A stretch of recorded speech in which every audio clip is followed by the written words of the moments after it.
Adaroma Mache 87.9 Kumasi. Na Pacho Amantinboko de anopai. Gentlemen, madam Amantinboko anopai and Tibonibia. Enra vat me reporter Kwame Eboa eba ho maomanfo astati omo complain say krobia ye akokwa no so ewo mu minim say wo masase so de aba de oka nyina ne say manfo ewo amanten complain say grofobia ahyase etata mo na ede na ekoso wo ho ede na wunim fa sankomo yi ho yo akwa the ma ono tie ko nyina tie 87.9 Kumasi. No correct. The reporter ne kan no correct. Anura the pensa frɛ and central for bibra ana reporter ne kan hu. Na de tie ne sɛ Amantinmanhene Niko ba kwa ife na akokwa ejini ye akokwa okay akokwa ufri Amantin ekwa akokwa ho a Wadaroma 5 miles away if Amantin ko ho a 5 miles ye kroniye Amantinmanhene dia se ye yanko sukra boni bedo nti yebi na chinkino a chere so yini no ye ko ai Ghana Sulansa akwa yanko bisa se akokwa ewo mahini beji ni yinya yemra na yesum no ye ko akokwa ko Ghana Sulansa akokwa no asase no ewo mahini beji ni ani di kan ana akokwa no eye kura enya Amantinmanhene ni kura etwato no ufi akokwa obekwa abo obiri nkwanta ansa akwa asante boa ni na wa afi na se abo ni asante boa ekono eye Amantinmanhene dia 87.9 na obiri nkwanta ya Amantinmanhene dia de na akokwa akwa obi dia eni esiri bisa aye atebu ni fahene atebu manhene niwa ohenpon wona atebu man ye ne dia ni fahene ena ti akokwa afenya sunye kwan so obi wati bida se amanhene ni ọmahene ba ku ni fahene ba betere obi asase so na nko agya ho ma osese ho ma no ene dia okofa manso na eba na metiase ya na sa koye apre se haye manhene wei ene manhene wei na prese haye media na amasa ne man a o manfo ekomu nyina no omu ekomu se memetin komo da bia asase ya na se sanity ni fahene na atebu ni fahene no a obetena akokwa ho a Amantinmanhene suye kwa asoti o ma na tena ho se onhwe ho no ono na ne wakopɔ sa pinche ndi aba akokwa omo ti kuro mu ho no wode bi ya show wuti omo mu ne prewum ono ne ye die ne na hinye nti no ana wode yes ade no ho a ene Amantinni twemu akwa pum e wakopɔ a na yedi nya se kan twitwa ne amaboro na me bacho okay mbacho mami ntio na no fia da ikoni yenkonkon kwati a yesi Amantin for akokwa akoshifi niwa anade be ne wo ho na ubetimi di 5 minutes don hiri ni ai meet ni anase meet do akoshifi amre yi abra ni fa wo kuru ni ta ba bia ye kasa ashi kura no ai Amantinmanhene ne da be he fie na ase no akokwa ho Amantinmanhene okay ne da be he fie na ase wa akokwa ho no ni kuru mu no okay na nanti mpacho se akoye ahensam ina ya prabnim se bia intervention be na free na nanom a also mo hwe na mo kasa asemi na ye hwese ye behu ye beti ase yi na ye hu ba bia asem ni free ba ezenti ase ye yan se akoye ahensam so de minim se den a na nanom mo kwan amfa so a mo kam asem aha nti na mami busa sa na emumu no enam eba eya ahensem o ye den oni nyina na be ye security minim se ma report di ama mo DC ya bajo oya we security nsem no ya de no ma report e di ama no niwa medawasi so go bisa msa kwesi ehun ya ni asemi siye ni to mu na otwe nsem ye wasi siye na sa atem no na nanoma da woma edi nyankopon adumtino na yewura no is minister no kwa probo a wo pete kwa no oba amanten enti oba ye no nya kwanya edo to dem say ne mansi de koso akokwa na amanten ye kuro ni akokwa enti yebu ye ho isi ye ho a na je ne ko fade abai Akoma FM 87.9 enti yewura so oba ha wada woma de koso no na mum die ya tini eye mi kafo ya meka sai ana me close aka ni ma don is minister area say Atebu ma he onye ba biko na minister a o ti se fie yi wo close na papa no e no di si mu a le wo hin pon abedi ade enti wo ya Atebu di hye konkron Atebu ni ba no e no wo be minister enam san ti de ekoso no wo ti make what in the banner where regional minister asem na wokan na me busa se DC yankasa nso 87.9 mabo no nso amane we dey make na DC o okay no MC honey municipal okay municipal na MC o the minister na ba ifo mo ba pro bo me chairman tin but after no wo hu anamontuo bi afri ni ho ana yenti hwe yenti ke me yenti ga me na wadaroma MC Masud Thomas Atebubu Amantin Municipal or DC that is MCE Municipal Chief Executive ewa homa no so mame mini ni nkomo kakra na memusa ne said ye koso yi ewo no no an pesu aso no wate abane na ase anase watete anamo be no otu fa Chief good morning. Good morning. Na mpacho so ho ne mboko de anopa bibia eboko Yemenadom hoyefa. Nana what is ye ne di nkomo ye nana Baffour Asare Amantinmanhene ni Twafuohene ena ye ne no sorry edi nkomo no pay ewo de ekoso between Amantin ne Akokwa Chief mami Musa say wo ya we say amanfo attack nkrofo a wo mo ko mafuo mo nye boni bia e de tuo nsekan e de tata nkrofo at a point video say nya bi kra che say ye de nsekan bia bro nkrofo achi ama che say o machi aso nya asem ketwa but wo ya we yes as the chair of MUSEC no I am very aware of Nema na ekoso no na animu ya no anase ye kase ya no anamo be na assembly no matu e de afasa de ekoso wo Amantini Akokwa yi okay ma minchia watifo minchia nana Twafuohene na onno edi komo yes na mdikan ekaye no asem no nya asem a meka say minim ho asem I think say see getting to 4 weeks or 3 weeks now na esi na meti say that attacks are ekoso ewo Akokwa honum me free police for say omonko make sure some maintain peace ewo community name after say the maintain peace no yedne parties to do na adinkomo ya engage Akokwafoɔ no a yɛno adinkomo yene Amantinfoɔ nso a engage yɛdinkomo and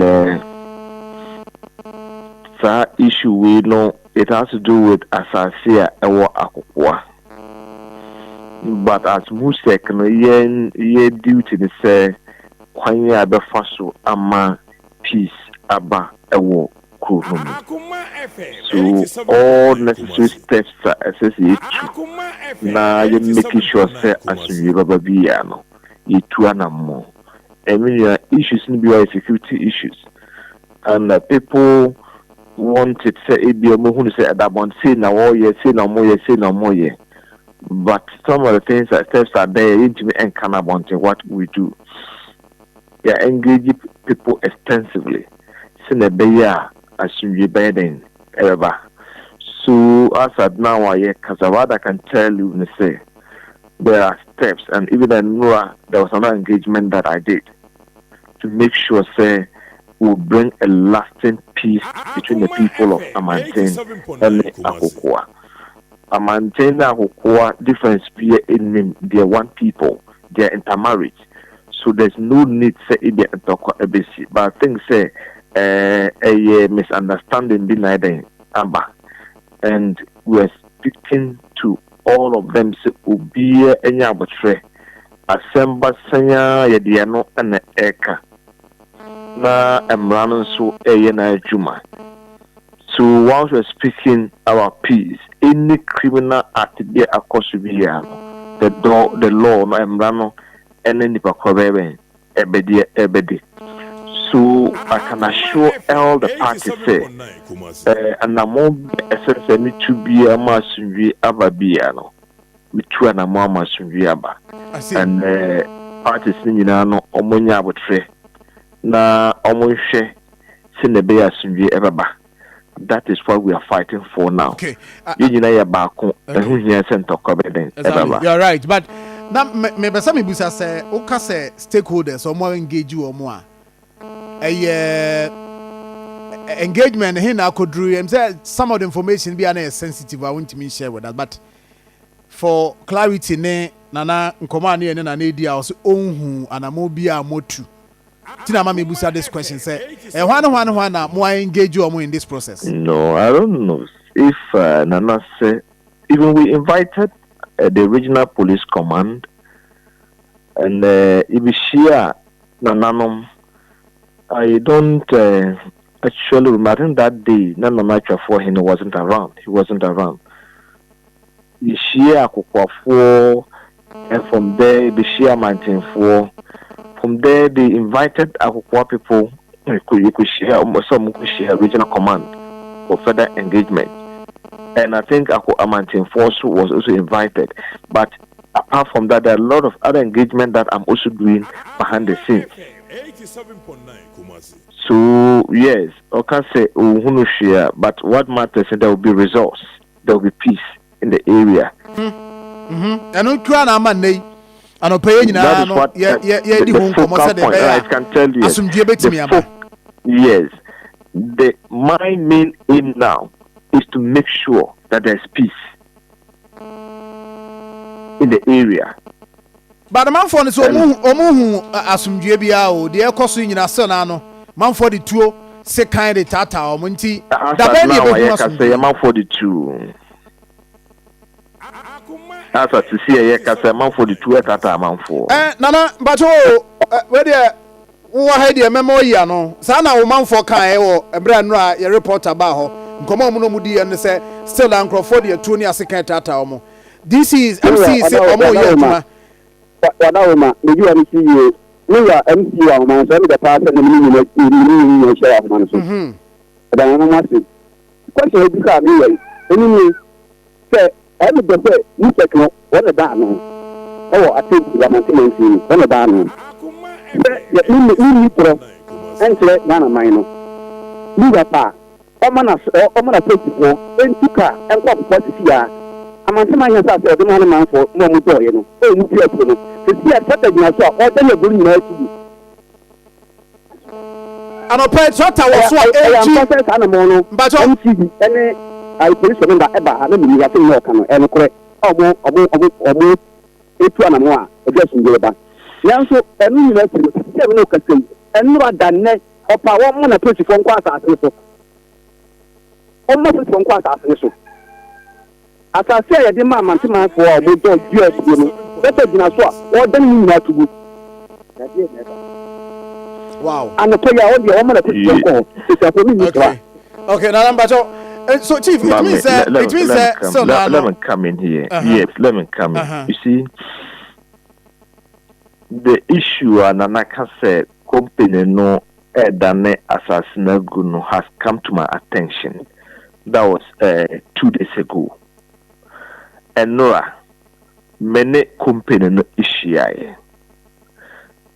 And I told them that they should stop. Even last year, we warn them say more anything and Kodana assassin ingu. And yesterday I met the manager of the farm or officer. Me catch them say more and Twafuohene anything and none assassin ingu.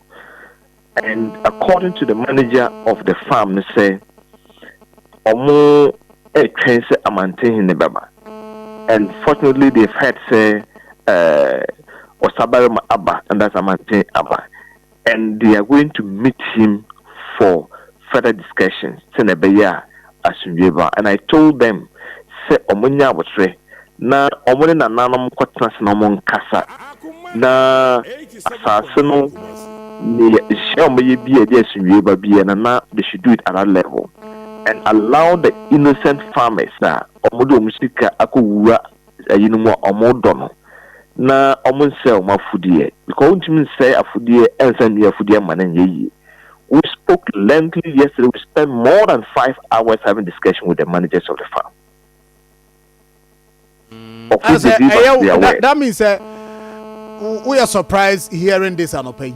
I am very, very surprised to hear and who free the office almost 6 o'clock. I'm the manager of the farm, if you're from her. I am surprised I'm not paying my sister. I'm not paying your cohonoma, they're plowing. Nana, I am very shocked because I engaged him, not me alone. I was there with MUSEC members, the divisional police commander, the district police commander, the director. We were all there. We spoke lengthily. Say, and near my akose udane ubi fudi aguno. They should stop it. Wow. So I am surprised to hear, but as they say, no, I will verify again to find out. Say, if indeed what we told the people, no, Omanti and Omoto of course You see, my brother, when it happened this way, as municipal chief executive, and yeah, dear, the consequences are dire, and I do not joke with this issue. And I'm going to deal within my means to make sure that we're doing it. And then yes, I mean, because I had engagement with the management of the farm now. So we need some we share.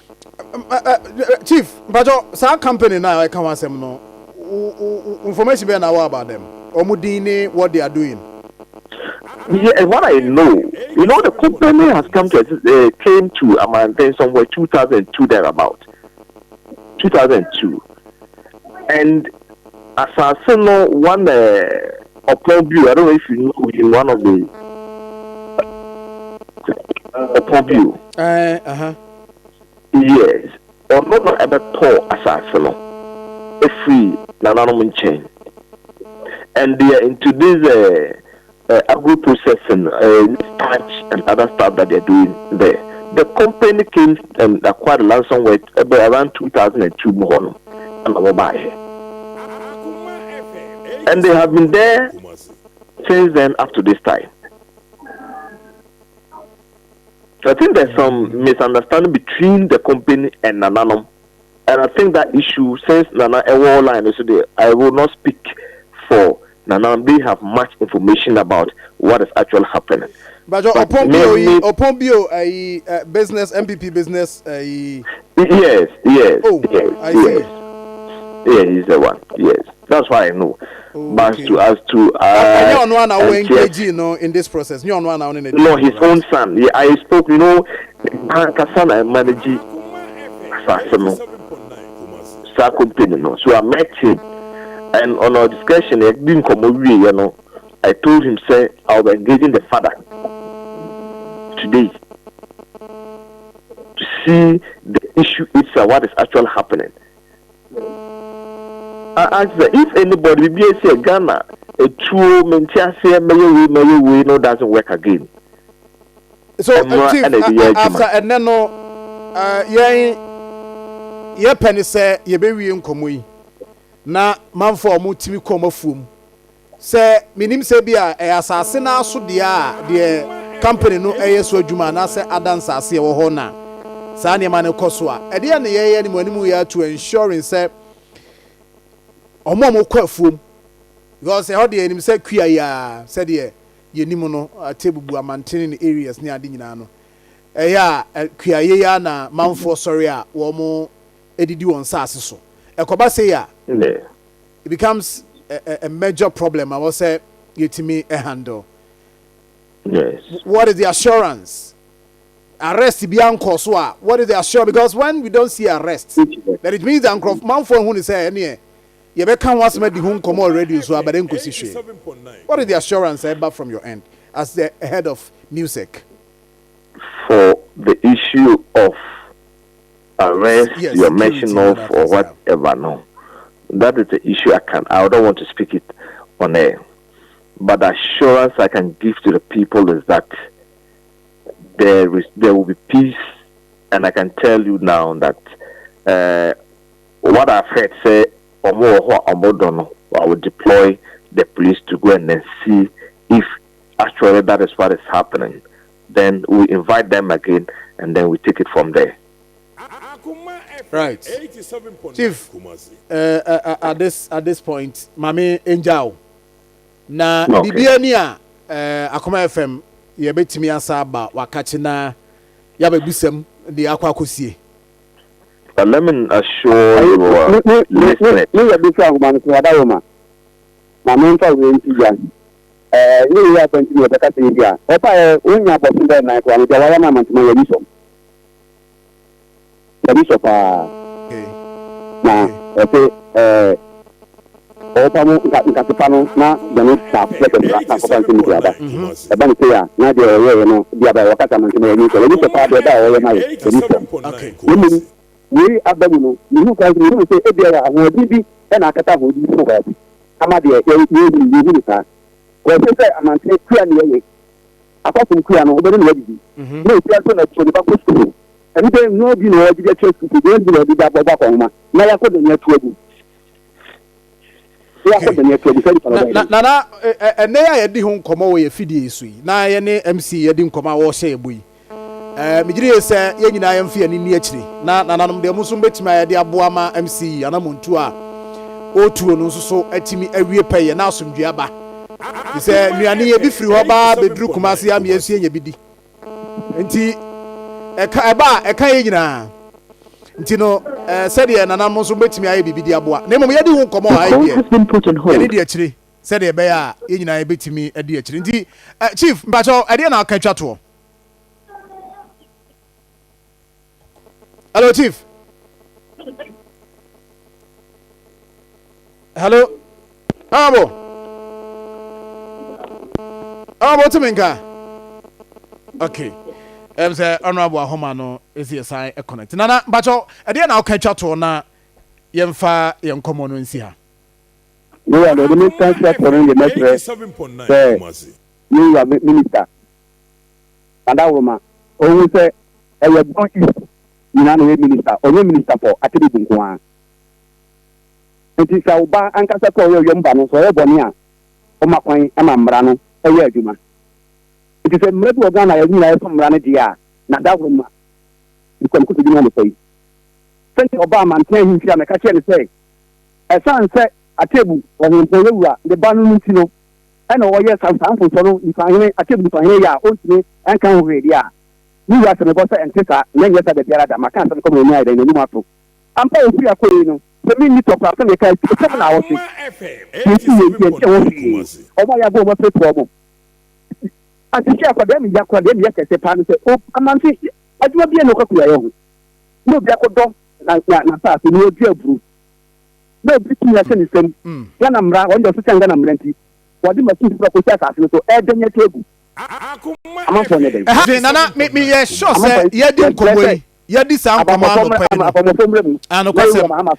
yes the minister na ono MCE no onim platform na wakasa so no ana onim asudi a nkomo ya ye di ni e de abre no nti de also ye bia na one regional minister hye na asomdue ba no ye nsusu ye ni de akira ye be koso na ya ba ho e ho a ye ba behwe de koso ho va ye di nkomo ne o chena nyame adom kra na your reporter so beba ho no aba be hwede ekoso na we dey answer na be ko na musa so omo prepra no Akoma FM wo mo ho tesen ye hu ba ko na chi nipa mienu o ma chi sekan say abao say sekan o sekan akwa sekan omo tesen omo ho ye na na ma do ga dawo ma nyame ko ma dawo ma omo ho ye omo ko ba so omo ko ai hospital ama na ko PC ma mo medical from to hospital so mo so dia ya se ti de mechanic say omo ho ye ana ye da se ebrepam ye besan aba ho na ye di nkomo